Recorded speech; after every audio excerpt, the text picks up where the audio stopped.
ಮಿತ್ರರಿಗೆ ಶರಣಾರ್ಥಿ. 10ನೇ ತರಗತಿಯ ಇನ್ನೊಂದು ಪದ್ಯವನ್ನು ನಾವು ನೋಡೋಣ. ಹಕ್ಕಿ ಹಾರುತ್ತಿದೆ ನೋಡಿದ್ದೀರಾ. ಹಕ್ಕಿ ಹಾರುತ್ತಿದೆ ನೋಡಿದ್ದೀರಾ ಪದ್ಯವನ್ನು ಬರೆದಂಥ ಕವಿ ದ.ರಾ ಬೇಂದ್ರೆಯವರು. ದ.ರಾ ಬೇಂದ್ರೆಯವರು 1896ರಲ್ಲಿ ಧಾರವಾಡದಲ್ಲಿ ಜನಿಸ್ತಾರೆ. ಇವರು 4 ತಂತಿ ಅಂತಕ್ಕಂಥ ಕೃತಿಗೆ ಜ್ಞಾನಪೀಠ ಪ್ರಶಸ್ತಿಯನ್ನು ಕನ್ನಡ ಭಾಷೆಗೆ ತಂದುಕೊಡ್ತಾರೆ. ಇವರ ಕೃತಿಗಳೆಂದರೆ ಗರಿ, ಕೃಷ್ಣಕುಮಾರಿ, ಉಯ್ಯಾಲೆ, ಸಖಿಗೀತೆ, ನಾದಲೀಲೆ, ಗಂಗಾವತರಣ ಮುಂತಾದ ಕೃತಿಗಳನ್ನು ಇವರು ರಚಿಸಿದ್ದಾರೆ. ಇವರು ಅರಳು ಮರಳು ಅನ್ನುವ ಕೃತಿಗೆ ಕೇಂದ್ರ ಸಾಹಿತ್ಯ ಅಕಾಡೆಮಿ ಪ್ರಶಸ್ತಿ ಸಿಕ್ಕಿದೆ. ಪದ್ಮಶ್ರೀ ಪ್ರಶಸ್ತಿ ಕೂಡ ಇವರಿಗೆ ಲಭಿಸಿದೆ.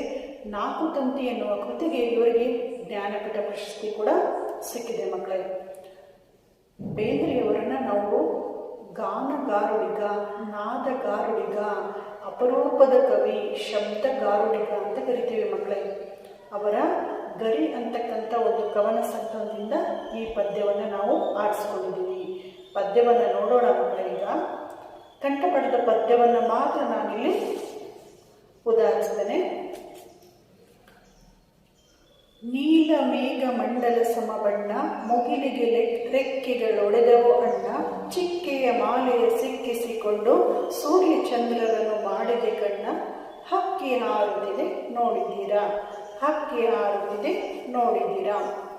ಯುಗ ಯುಗಗಳ ಅಣೆ ಬರಹವ ಒರೆಸಿ, ಮನ್ವಂತರಗಳ ಭಾಗ್ಯವ ತೆರೆಸಿ, ರೆಕ್ಕೆಯ ಬೀಸುತ್ತ ಚೇತನಗೊಳಿಸಿ, ಹೊಸ ಗಾಲದ ಹಸು ಮಕ್ಕಳ ಅರಸಿ, ಹಕ್ಕಿ ಹಾರುತ್ತಿದೆ ನೋಡಿದ್ದೀರಾ. ಹಕ್ಕಿ ಹಾರುತ್ತಿದೆ ನೋಡಿದ್ದೀರಾ. ಪದ್ಯವನ್ನು ಬರೆದಂಥವರು ದ.ರಾ ಬೇಂದ್ರೆಯವರು. ಪದ್ಯವನ್ನು ಯಾವ ಸಂಕಲನದಿಂದ ತೆಗೆದುಕೊಂಡಿರುವುದಾಗಿದೆ? ಗರಿ ಅಂತಕ್ಕಂಥ ಕವನ ಸಂಕಲನದಿಂದ ನಾವು ತೆಗೆದುಕೊಂಡಿದ್ದೇವೆ. ಪದ್ಯದ ಶೀರ್ಷಿಕೆಯನ್ನು ಬರೀತೀರಾ, ಹಕ್ಕಿ ಹಾರುತ್ತಿದೆ ನೋಡಿದ್ದೀರಾ. ಪದ್ಯವನ್ನು ಬರೆದಂಥವರು ದ.ರಾ ಬೇಂದ್ರೆಯವರು. ಅದರ ಕವನ ಸಂಕಲನ ಗರಿ.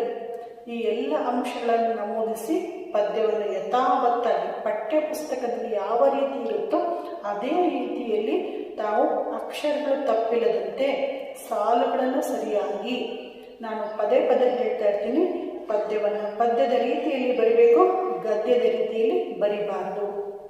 ತುಂಬ ಸ್ಪಷ್ಟವಾಗಿ ಬರೆದ್ರೆ ತಮಗೆ 4 ಅಂಕಗಳು ಖಂಡಿತವಾಗಿ ಲಭಿಸ್ತವೆ ಮಕ್ಕಳೇ.